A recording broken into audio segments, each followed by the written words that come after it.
Hi, my name is Omar Siddiqui, and I will be showing you the website that I have created for Project0, which is the first project of the Harvard CS50 web programming course on edX. I will quickly walk you through the website in its widescreen format, and after that we will look at how the elements on the screen react when we reduce the width of the screen. At the end of the video, I will show you the source code and the criteria I had to meet before I could submit this project. So the first page contains a navigation bar, which came from Bootstrap. I have stylized it to be a bit more to my liking. It also contains links to different pages on this website, as well as a link to my GitHub page. I have also included a link to different certificates that I have, and one that I hope to acquire by the end of this course.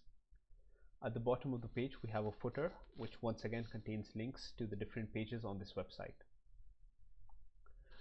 On the second page, we just have some stylized text. There's not a lot going on over here. On the third page, I have implemented a sticky menu bar on the left, which lets you navigate to any section on this page.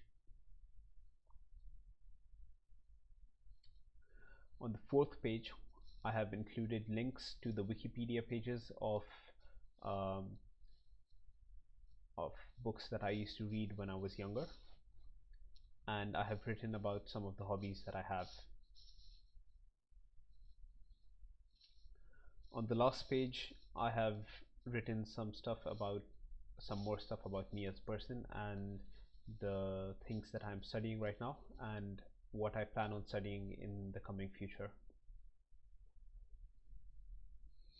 Switching to the mobile view. The first difference on this page is that the heading becomes smaller and the tiles take up more space on this page. This list becomes scrollable. On the second page, the summary column that was previously on the right is now at the top, and the rest of the page is condensed to better fit this view.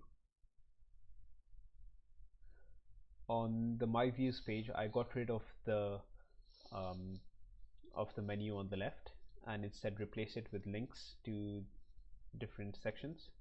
I felt that this would be better for a mobile user than having a bulky menu on the left, especially since we could not collapse it without using JavaScript, or at least I did not know how to.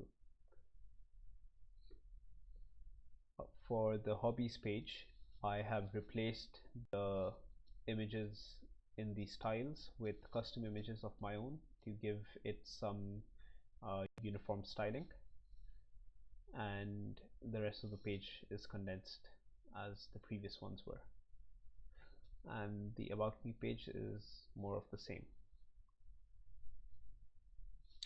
I have also included a Contact Me page, which has a little form for people to fill out if they want to get in contact with me.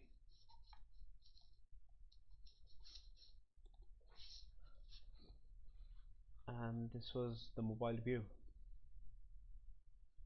Alright, looking at the criteria for the website. Requirements: your website must contain at least 4 different pages. Done. You should be able to get to any other page. Done. Your website must use one list, ordered or unordered, one table, one image. So we have got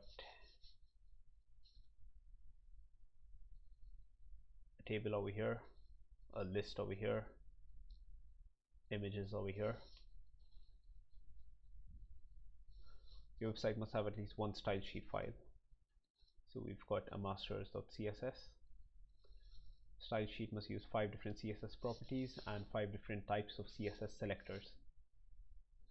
So these are the different properties, and as for selectors, we have a type selector over here, a grouping selector,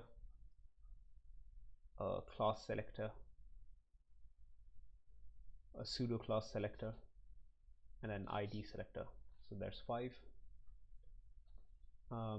ID selector at least once, class selector at least once. That's done. Media query.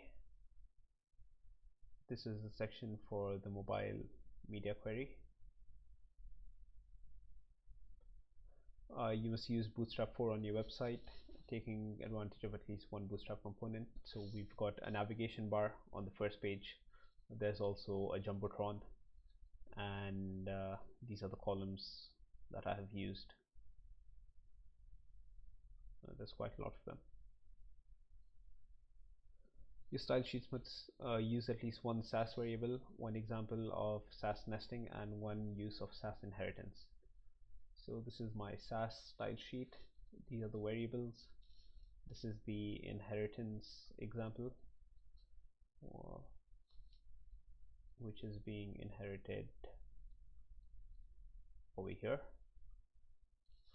And the rest of this is an example of nesting. So yes, those were the conditions for the course, and thank you for watching this project.